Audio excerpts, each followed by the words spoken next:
नमस्कार दोस्तों, स्वागत है आप सभी का हमारे दूसरे वीडियो में।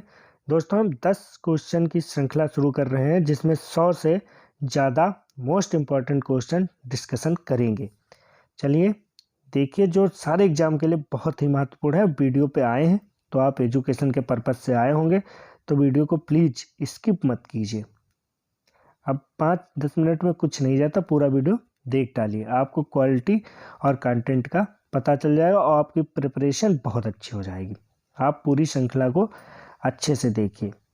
रेलवे वाले तो बहुत ही कायदे से देखें, उनके लिए बहुत महत्वपूर्ण श्रृंखला है। चलिए, पहला क्वेश्चन है, सौर ऊर्जा को विद्युत ऊर्जा में किसके द्वारा परिवर्तित किया जाता है?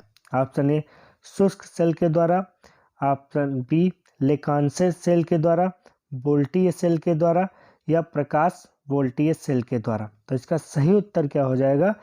प्रकाश वोल्टीय सेल के द्वारा। आपको पता होगा कि जो सूर्य की ऊर्जा है ये किस में कन्वर्ट होती है? सौर ऊर्जा के माध्यम से विद्युत ऊर्जा में। नेक्स्ट क्वेश्चन, रक्त में निम्नलिखित में से किसकी उपस्थिति के कारण ब्लू बेबी सिंड्रोम होता है? एक रोग है जो किसकी उपस्थिति के कारण, मतलब किसकी अधिकता बढ़ जाती है तो ब्लू बेबी सिंड्रोम रोग हो जाता है। तो इसका सही उत्तर क्या हो जाएगा? नाइट्रेट नहीं होता है, ये मेथोग्लोबिन की अधिकता के कारण हो जाता है। नेक्स्ट क्वेश्चन, हवा का वेग किसके द्वारा मापा जाता है? Option A barometer, option B anemometer, option C hydrometer, option D वायु फलक। तो इसका क्या सही उत्तर हो जाएगा? Option B anemometer. चलिए इसके कुछ की पॉइंट देख लेते हैं। बैरोमीटर से क्या मापते हैं? वायु दाब मापी,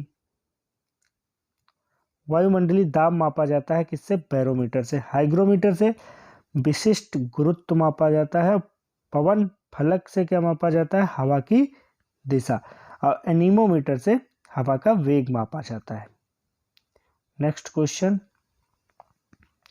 प्रकाश तरंगे किस प्रकार की तरंगे होती हैं? ऑप्शन ए अनुप्रस्थ तरंगे, ऑप्शन बी अनुदैर्ध्य तरंगे, ऑप्शन सी ए और बी दोनों, ऑप्शन डी कोई नहीं। तो इसका सही उत्तर हो जाएगा ऑप्शन सी ए और बी दोनों। चलिए देखते हैं इसका। कुछ अवधारणा है जो आपको समझ लेनी चाहिए। तरंग क्या होता है? तरंग वह विक्षोभ जो ऊर्जा को एक स्थान से दूसरे स्थान पर स्थानांतरित करता है, तरंग कहलाता है। मुख्य रूप से दो प्रकार की तरंगें होती हैं। प्रकाश जो होता है क्या होता है? तरंगों के माध्यम से चलता है। और तरंग क्या होती है? वह विक्षोभ है, मतलब वो ये उतार चढ़ाव है जो ऊर्जा को एक स्थान से दूसरे स्थान पर स्थानांतरित करता है, तरंग कहलाता है। और जो तरंगे होती वो दो प्रकार की होती हैं। एक कौन सी? अनुप्रस्थ तरंगे, वह तरंग जिसमें कणों की गति ऊर्जा की गति के लिए समकोण पर होती हैं। मतलब ऊर्जा की गति के लिए क्या होती हैं? समकोण पर होती हैं, ऐसे जाती हैं फिर ऐसे करती हैं, तो वो अनुप्रस्थ तरंग कहलाती है। प्रकाश अनुप्रस्थ तरंग का एक उदाहरण है। तो उसमें ऑप्शन सी नहीं सही होगा। देख लेते एक बार क्या होगा। दोस्तों, इसका ऑप्शन जो है वो ए सही है, अनुप्रस्थ तरंग। इसलिए हमने उसका आंसर ए और बी बताया था, क्योंकि आप एक बार कॉन्सेप्ट को कायदे से समझें। अनुदैर्ध्य तरंग वह तरंग जिसमें कणों की गति ऊर्जा की गति के समांतर होती है, अनुदैर्ध्य तरंग कहलाती है। ध्वनि तरंग कैसी तरंगें होती हैं? अनुदैर्ध्य तरंगें होती हैं। आप देख लो, इसकी व्याख्या दी गई ऊपर। प्रकाश तरंग एक अनुप्रस्थ तरंग है क्योंकि इसके घटक इसके संचरण की दिशा के लंबवत कंपन करते हैं। तब जैसे ऊर्जा इधर से ऐसे जा रही है, तो ये थोड़ी है कि वापस भी आ रही है, ये जा रही है। तो इसलिए ये कैसी तरंगे हैं? अनुप्रस्थ तरंगे हैं। नेक्स्ट क्वेश्चन, कौन सा जीव त्वचा से सांस लेता है? ऑप्शन ए सांप, ऑप्शन बी केचुआ, ऑप्शन सी बंदर, ऑप्शन डी मनुष्य। तो जो केचुआ होता है वो क्या करता है? त्वचा से सांस लेता है। केचुआ एक एनीलिडा जाति में पाया जाने वाला एक ट्यूब के आकार का कीड़ा है। वे आमतौर पर मिट्टी में रहते हैं और मृत कार्बनिक पदार्थ खाते हैं और केचुए को किसान का मित्र भी बोला जाता है। नेक्स्ट क्वेश्चन, निम्नलिखित में से किस जलीय जंतु में गलफड़े नहीं होते हैं? Option A octopus, option B squid, option C clown fish, option D whale. तो व्हेल मछली जो होती है इसमें गलफड़े नहीं होते हैं। अब कुछ पशु हैं, उनके श्वसन के अंग हैं जो पूछे जाते हैं पेपर में, बहुत महत्वपूर्ण है, तो उनको देख लेते हैं। केचुए कहाँ से सांस लेते हैं? त्वचा से। व्हेल मछली जो होती कहाँ से? व्हेल मछली की प्रजाति नहीं है, स्तनधारी है ये।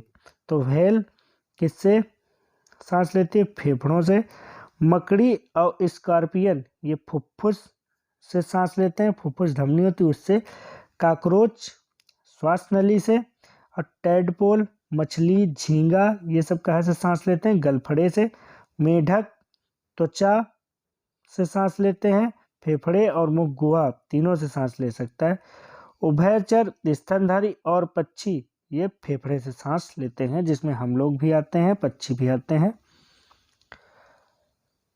नेक्स्ट क्वेश्चन, तारे का रंग किस चीज का सूचक है? सूर्य से दूरी का, ज्योति का, पृथ्वी से दूरी का, उसके ताप का। तो तारे का रंग उसके ताप को बताता है।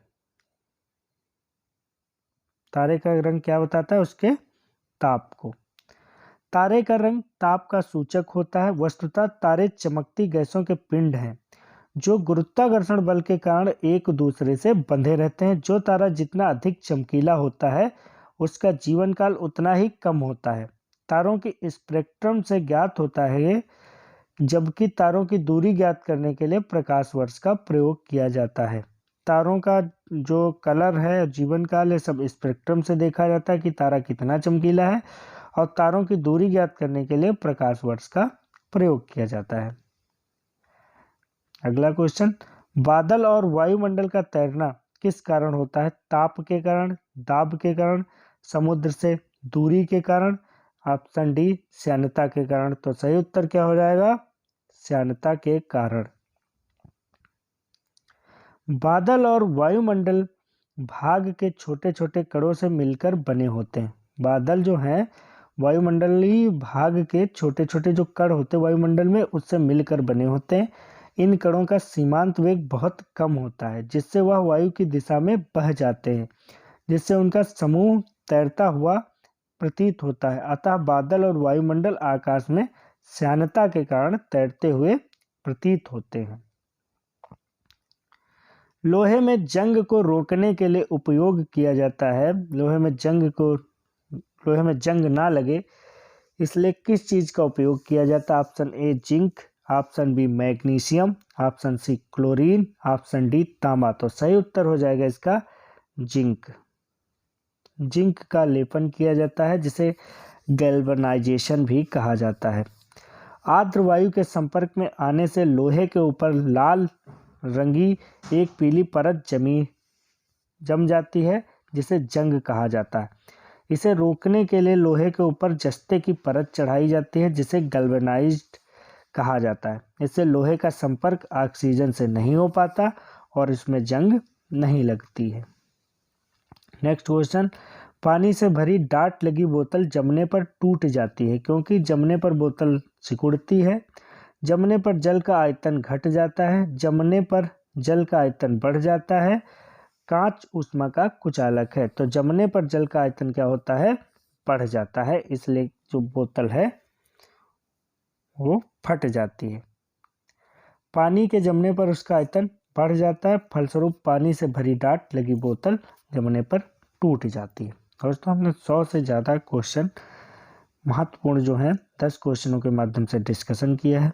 आप इस श्रृंखला से जुड़िए, और चैनल पर नए हैं और आप पढ़ने वाले इंसान हैं, आप कुछ जानना चाहते हैं तो मेरे चैनल को सब्सक्राइब प्लीज़ ज़रूर करिए, क्योंकि इसमें वीडियो कंपटीशन के लिए बहुत अच्छे से प्रिपेयर की गई हैं।